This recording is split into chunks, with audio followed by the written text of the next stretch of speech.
There's an expectation here, and when kids come here, they know. After winning 3 national championships, this is our senior year. No way we're not going out with the 4th one. I think we beat everyone by double digits. Like, no one stood a chance. It looked like people just thought they couldn't beat us. I think Coach saw something special and pressed us, and it was, I think, the best college women's basketball team ever. I distinctly remember being at the free throw line, looking up at the scoreboard, realizing in my head, Tennessee is mathematically impossible for them to win this game. And we're national champions, and it was the craziest day of our lives. UConn has won the national championship. 39-0, Connecticut is perfect. Number 7 for the UConn Huskies.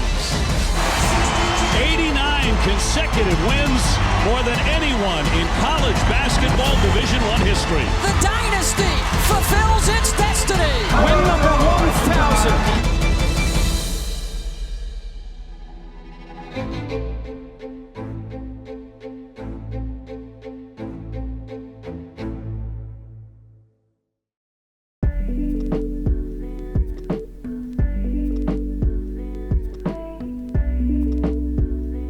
You're not supposed to wear white after Labor Day.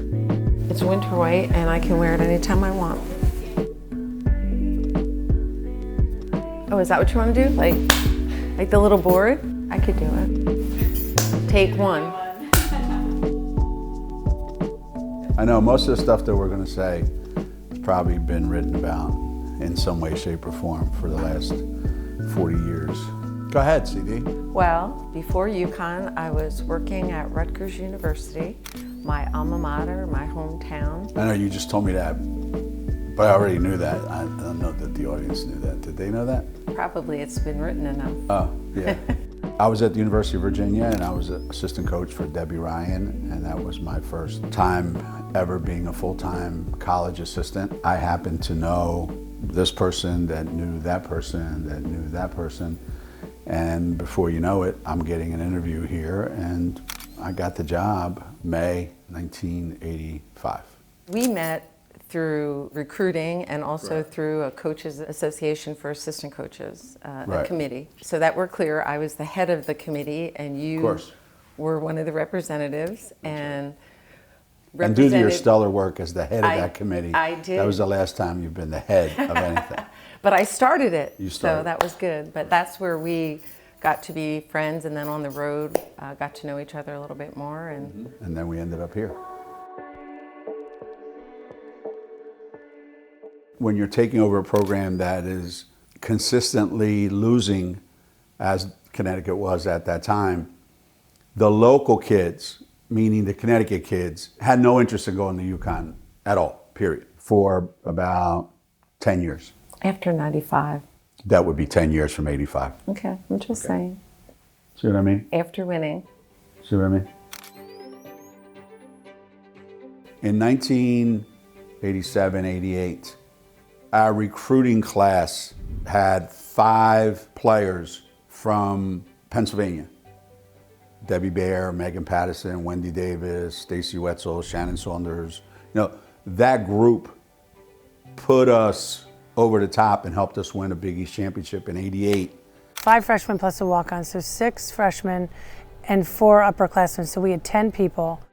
You know, this was long before male practice players coming around, so we could barely scrimmage each other. So we were trying to figure it out, and he was trying to put his fingerprints on this program, and that was the first year. We ended up winning the Big East regular season, and the last game, the game to clinch the regular season championship, it couldn't get bigger than this in our minds. We had to pull in another set of bleachers because we had 1,200 people. And we thought that this was like this incredible seminal moment in the history of the world. And then that same group in 90-91 went to the Final Four. No one expected that. We did, but no one on the outside thought it possible, because no school from north of the Mason-Dixon line had ever been in the Final Four. We gave a lot of schools hope. Yeah. Because we went and we weren't supposed to, and we weren't considered a blue blood. But it didn't change anything for us in terms of, we had already gotten a commitment from Rebecca Lobo.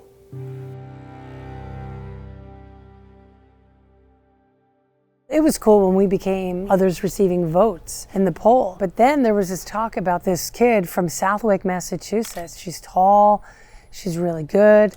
But the problem was she was really smart. Is she going to come here? And you're being recruited by Stanford and Duke and Virginia and Notre Dame and Vanderbilt. I was getting recruited by a lot of schools, so I knew that I had some value to whoever wanted me to come play for their program. What was a sort of unique situation for me was that I have two parents who are teachers, and they actually did not want me to go to UConn. I studied the honors program because I wanted to show her that we had this elevated program for her daughter. Went through this whole thing on the home visit, and I'll never forget. You remember, we're in the car. Yeah.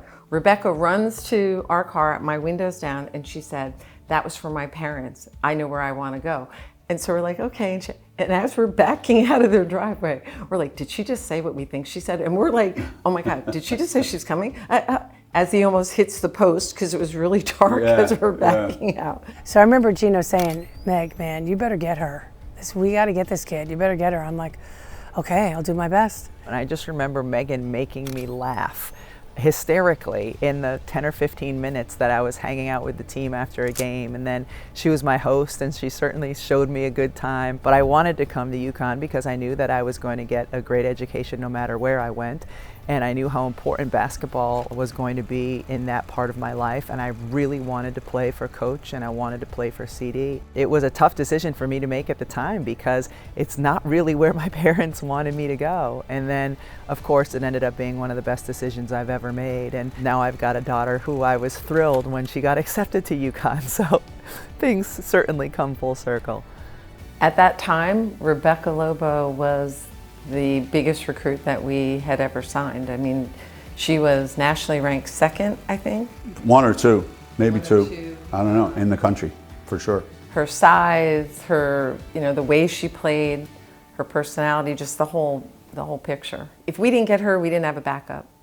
If we didn't get Rebecca and Pam Weber, there was no backup. So it was, we were gonna get them, and it was going to be special, or we were going to be in deep trouble because we had no backups to those two. No, we did not.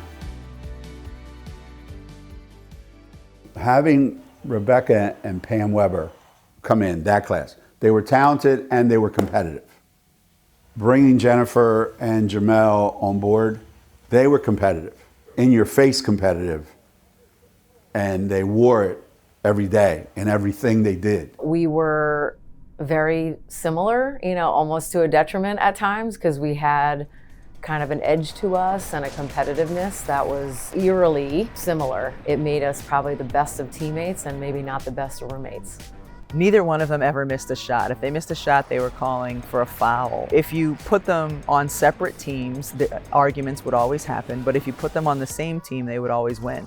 They hated when we were on opposing teams because we literally just would argue about everything, like, who did the ball go off on? Was that a foul? What's the score? But then if we played together, we were so ultra competitive that we were always right. So we won all the arguments. And so it was like a decision by our teammates to either have us fighting all day long or have us on the same team, and whoever was on the other team was just going to lose. And even though they were younger than me in my class, they pretty quickly became the vocal leaders of the team just because that was part of their personalities. So that turned our University of Connecticut competitive level from, it's there, to you can't see anything else. You can't see anything but the competitiveness, because those two exuded it, they lived it, that's who they were, that's who they are to this day.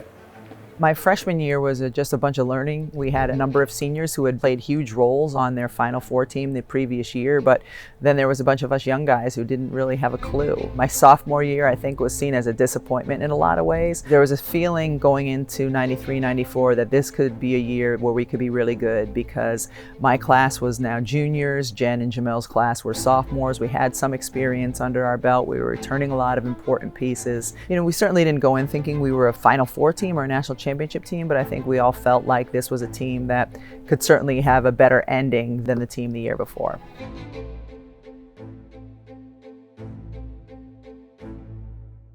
Thanks for joining us for this episode of The Standard, brought to you by UConn Health, helping keep the best men's and women's basketball players on the court through my 40 years here.